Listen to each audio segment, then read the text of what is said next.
Just when America has reached a breaking point with division, visionary influencer Danni Benson's I'm Proud of You Sis bro movement taps into the pulse and heartbeat of a culture radically torn. But this loving mom's voice of reason and calm has received national recognition. How'd you balance having your children and always traveling with the Yankee organization? When I became a dad, I said that I would always love like a mother. I feel like I have to try certain things or act a different way because I know some people or some kids. So join Danni Benson as she celebrates her special guests on her show and highlights their gifts and contributions to our world.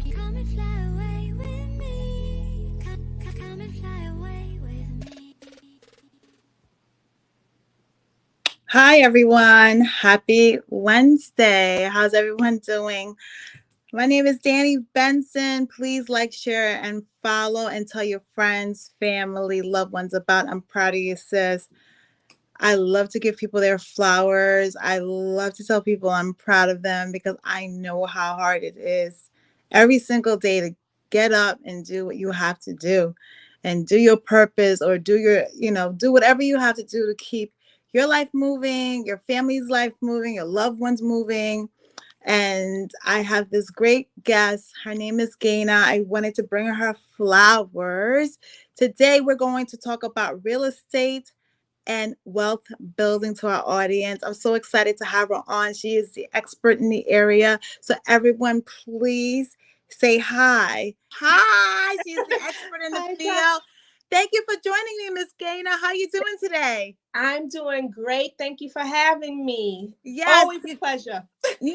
It's always a pleasure. And with your expertise, hopefully your knowledge will help someone out there who's watching. I'm Proud of You Sis, because I'm all about information and uplifting every human that walks on this earth. So let's get to it. Let's talk about wealth building and real estate. Okay.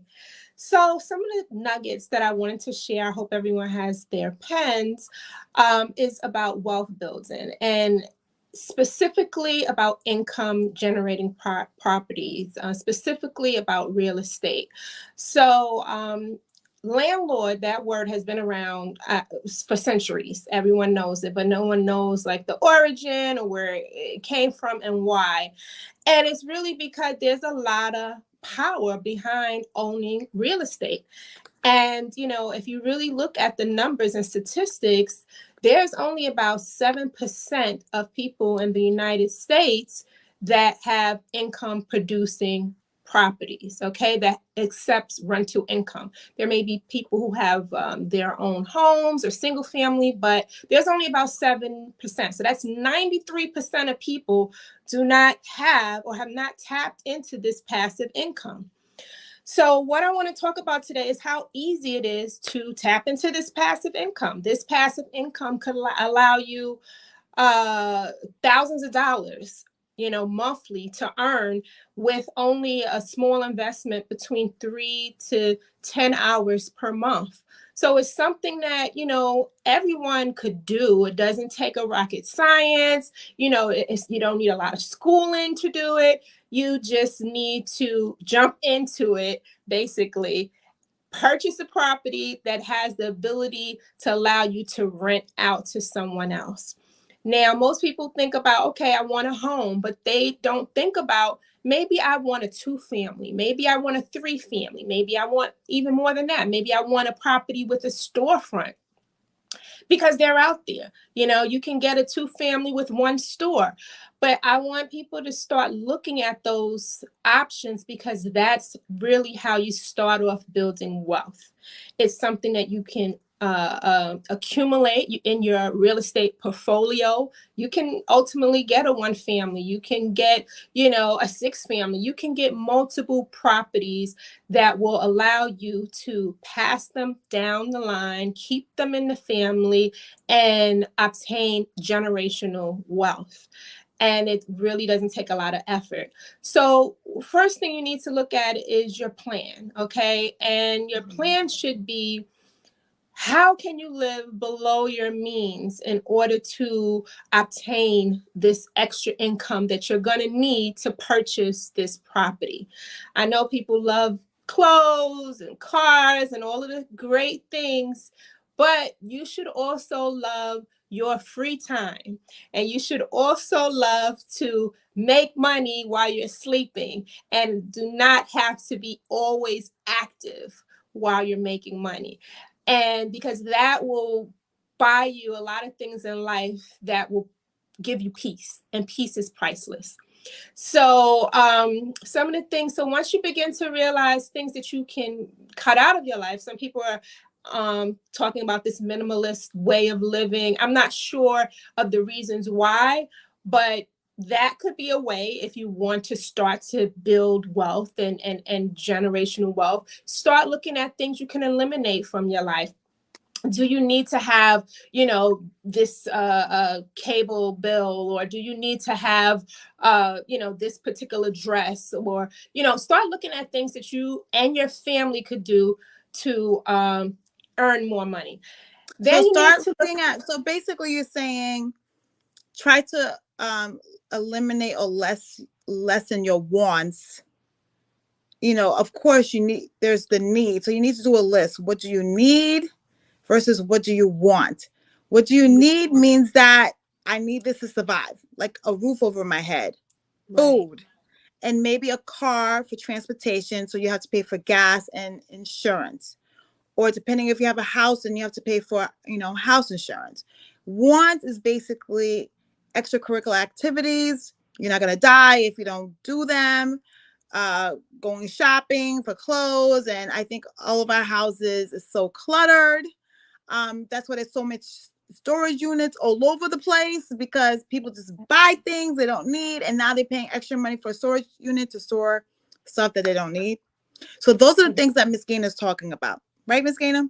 Exactly. You got it. And, if you really think about it, some households, they may have 4 cars, and, you might not even need it.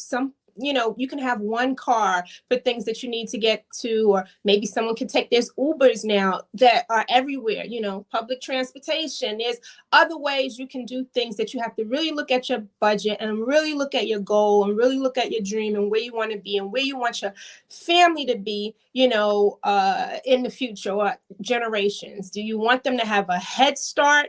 Do you want them to be starting from scratch, doing everything that you did to get where you were? Or do you want them to just have like a little bit of extra, income coming in that, they can decide what they want to do with leisure? And, it's not about, well, you need to get some money. We need you. You need to, it's time to move out. It's time to get a job. We've all heard that. And, you can say, okay, well, you can manage the property while you, discover your passion. Or, maybe it's art, maybe it's dance, maybe, we don't know, maybe it's acting, but sometimes those things conflict when, they start having bills and they start having their own wants and needs. So this is something that can kind of just give a kickstart to income coming in, and then you can go ahead and deal with whatever it is that you want to do. So yeah, look at the things that you can reduce.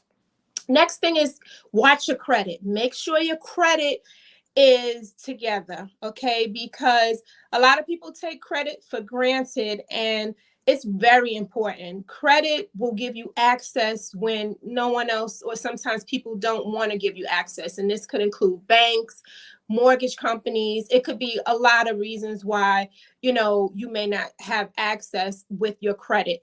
And if you keep your credit in line, there will be plenty of other non-traditional methods that you can use to get funding for whatever your dream will be. And one of them are, establishing a business, opening up an LLC, which is very, very simple and easy to do. And once you have your business established, you'll get an EIN number. That's a number that you'll use to file on your tax return. And then once you have that, you can then use that to take to a bank to open a bank account.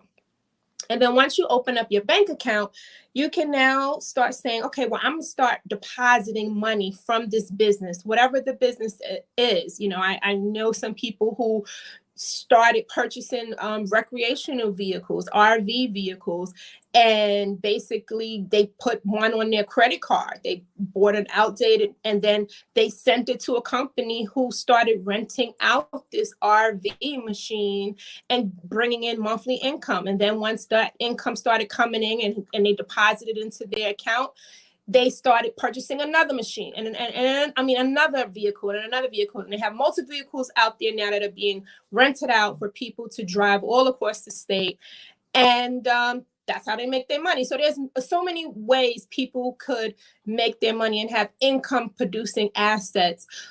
So going back to opening up a business, another golden opportunity that is offered when you have a business is a business line of credit. Business line of credit are things that you can always tap into when you need that extra boost and you need that extra money to expand. And there are a lot of non-traditional companies out there. I know one, for example, is Headway Capital. They're pretty good. Most companies that offer business lines of credit only look for the last 3 months of your business bank statements. And then once you have shown that, you have a certain amount of income coming in every month, they will offer you a line of credit, for, maybe 10 to 25,000 or even higher, depending upon how much money you're depositing. And okay, the payment terms may be a little bit different if you are a new business versus if you a business that's been around for 5 or more years. So if you're a new business, maybe, within a year, your payment terms may be different. So they may say, okay, we'll give you 15,000, but you're going to have to pay back a certain amount every day to make sure that we get our money back. But that might work for you if you're trying to use that money to put down on a property, to expand, to do whatever you just need that lump sum money to go ahead and purchase your property. Because some people might have income, but they don't have the down payment for the property. They don't have the 20% for a conventional loan, and they can't go FHA because, maybe their credit or, there could be other issues. So, you establish your business. Maybe, okay, example, New York properties. Get New York properties and LLC. Get New York properties and bank accounts. Start putting money into New York properties. Get a business line of credit. Get your home, your 2-family or your 3-family, get a store. Look at the areas in the United States that have the lowest cap rate. Look at those areas where, wherever you live, that, that the value of the house that you're getting and minus any operating costs or revenue, and the revenue coming in will make sense to your monthly bill. What do you mean by the lowest cap rate? Lowest cap rate is going to be the value of the house. So say if the house is $1 million and, you are earning, let's say $60,000 minus your operating net income. So cap means you have your operating net income minus your revenue. So you're going to look at that, and then you're going to look at how much the value of the course is. So that number that you get from revenue minus operating expenses, and then you divide that into the value of the property. And then that will determine the cap rate. And certain states have higher cap rate because the value of the homes are much higher. So your cap rate, you want it to be, once you divide the operating and subtract the operating and the revenue, and then divide that into value of the home, your cap rate should be no more than 10%. You're looking at the lower end, like from 5 to 10%. The lowest possible cap rate you can get, 4%, is awesome. If you can get, so you look at those things in the areas you want to invest in and see what makes sense as far as, because that will determine how much profit you will make, minus how much your expenses will be. And then you will determine if the deal would make sense. How much does it cost? Do you have to mow the lawn? Is there HOA fees? Are you is this a vacation property? You can look at all of these things to determine do you need a super? Is it multifamily? Is there a storefront? You can look at all of these things in the property, determine how much income you will will earn and how much expenses are involved with managing the property. And then sometimes you can get property management services, but my best advice is learn how to do something first on your own before you give it to somebody else to do. Because if someone is doing something and, you know, it's not to your benefit or they're not doing a great job, you really wouldn't know because you've never tried it first. So I would say try to do your best in managing your own property and understanding the ins and outs, what your property needs, what repairs need to be done, just all of the ins and outs of your property. And then you could say, okay, I don't have the time, or, you know, I need to focus on other things right now. Then I can look at a property management company to take over certain things for me. So what about the interest rates? The interest rates are extremely high before, high. Yeah. They're at a 40-year high because they're trying to combat inflation. Would you still Right. buy in this market? Well, if it's you know, it's always going to go up and down, and you know, if it's a good deal, it's a good deal, meaning that you can always refinance, you know, a year or so later and get People, yeah. and get a lower property. But if it's a good deal and, you know, you're able to afford that monthly payment, you know, if you say, okay, this is, you know, it's in a prime area, you know, it comes with these stores, it comes with this, it comes with that, you know, and they're selling it, because normally in certain markets, the housing price goes down and then the interest rate goes up. And then when the interest rates start to go down, The then housing prices go housing up. goes up. So it's always like a back and forth, you know, situation. So if you can get a good deal at a reasonable price, but the interest rate is high, you know, and you can afford it, it might make sense to you to do that, and then hope that the economy balances out really soon so you can get out of that high interest rate, but you still got a deal on the property. And Yeah. then And that's why I tell people all the time, you know, it's better to buy at a high interest rate because you could always refinance. The price of the house will always be the price of the house.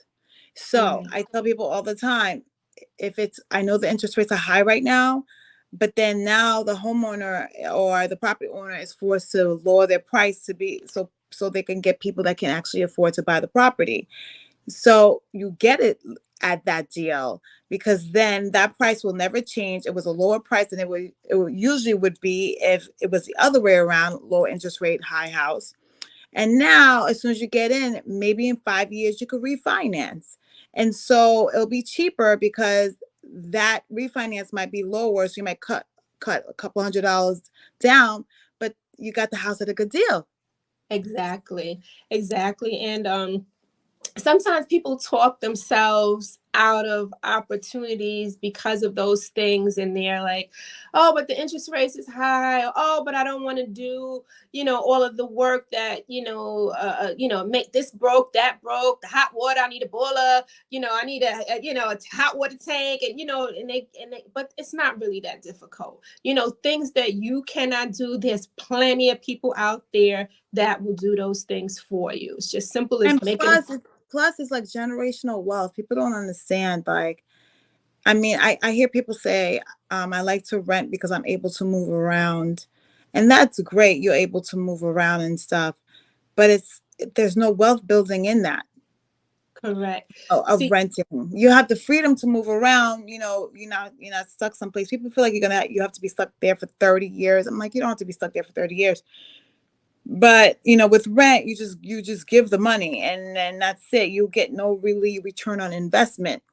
With a home, yeah, you're kind of permanent for a little bit, unless you want to get another home so you could be able to move around from home to home. But at right. least you're building wealth in that home.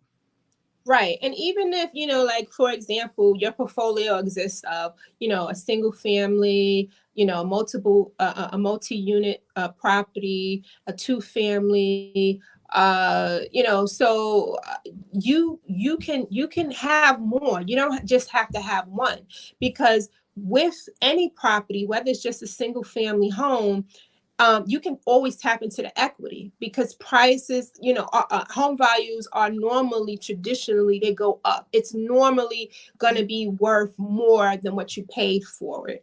Even if there may be some up and downs in the market, normally, if you go back to when you purchased your home to what the value is now, you have some equity in it. So it's always a great thing to be able. So you may not have the money in your bank account, but it's in the tiles, it's in the house. So if you refinance and say, okay, I need to take out $50,000, it's and your mortgage goes up to maybe another $10 per month, and you took out 50,000, that $50,000 is the opportunity that it gives you to do something else that you need to do to produce that wealth. So home ownership also gives you opportunities, whereas, yeah, you can rent and move around, but you're also limiting yourself in a lot of different ways, where you have to always be the business. You have to be the generator of that income.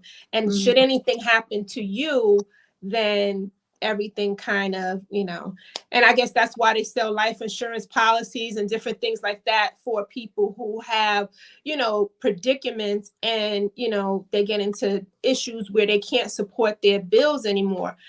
But if you look at it in another way of an income producing property, even if your first home was a 2-family, your tenant can help balance some of the bills that you would have living in that house by yourself, whereas it won't be as devastating for your family if you couldn't pay your bills for a certain period of time. And that's what, and then you can also borrow off of the equity of a house as the house gets, as you spend years on a house values, especially in this country, just keep going up. I remember, when I purchased my home, my mortgage was higher than the rents that people were paying, and it seemed so crazy. But now it's like it's flipped side around. It's like the mortgage, the rent have bypassed, the payments for my mortgage. Yes, isn't it? It's unbelievable. Unbelievable, because there's not that many homes that are being built in this country, and especially people need transportation. If they don't have cars, they need to be close to an area that has, trains and buses to be able to move around and get to work. So, that's usually the cities, and then maybe the outskirts of the cities, or a little bit beyond that. And now it's like there's more people in this country than there's homes to shelter them. Unfortunately, and no one knows what the future holds, but they always say buy land because they're not making any more of it. So once it's sold and all owned, or whatever the case may be, what are your options at that point? So no matter what, I think it still gives you a level of independence to be able to have your own home. And even if you don't want it, you don't want the independence for yourself, and like you said, you want to move freedom, you could also look at it as something for your family and your for family your or your children. Like it's another way of like generational wealth, because Absolutely. you get to pass it along to your children, and your children gets a head start. Versus, if you're renting, you just give that money, you don't get it back. You're not getting any value from it. We're just talking about, generational wealth. Like, what can you leave for your children, so they can have, like, they don't have to start at the starting line. You can pass a baton to them, and wherever they're at, they can just keep going instead of like having to revert back to the starting line and doing the do all over again. Exactly. So that is a point of generational wealth. It's great to get into real estate. I know the interest rates are very high right now, but I'd rather buy an interest rate that's high that I could refinance than buy a home that's high and the price is that price. So whether the refinances goes lower than like zero, you're still stuck with the payment of the house. You still bought the house at $1,900,000. Like that price, wherever you bought your house at never changes. So you bought it for $900,000. It will stay for $900,000 for the next 30 years. Exactly. And then that goes back to the earlier point that I made with establishing a business line of credit, because if you have that business line of credit, if you do get into a jam, you can then tap into that business line of credit to help you keep up with your mortgage payments until things are reestablished. If a tenant moves out and you need to, you know, have a new tenant, you need to do some renovations, you know, it's like a golden pot to cover you just in case. Like a credit card. That is a very good thing. Oh, that is a good little gem, little tidbit right there. So for people who have anxiety of, Right. you know, getting a rental property or a 2-family home, 3-family home, the business line of credit will help cover you until you could get that home filled in again, where you could get that payment from that new tenant that's moving in. So that's a great tidbit. I want to say, Miss Gayna, I want to give you your flowers. Thank you so much for coming on the show and talking about real estate and wealth building. I know this is just like she gave like just a start. It gets a little bit more complicated, but she's giving you, the audience, some gems to just get off your butt and just get it done now. Like, get off your butt and get it done now. You want more time? Let's start getting into real estate. She gave you some little tidbits, you know, so you could get started. She even gave you a little parachute, open up a business line of credits. Come on, there's no excuse anymore. Just get it done. Don't let the fear stop you. Don't let the fear stop you. Just get it done, because if there is money in real estate. I mean, look at the rents right now. You can go Google it right now. The rents are crazy. And that's like all across the country. The rents are crazy. And as more and more people come in, as more and more people have kids and the kids turn 18 years old, they're going to want a place to stay too. You know, so it's like, it's really a place of where you could definitely have generational wealth for your loved ones. So thank you for joining. I'm proud of you, sis. I will see you next week. Thank you, Miss Gayna, for coming on and giving us some gems. And have a great day, everybody. Bye. Thank you. Bye. Bye.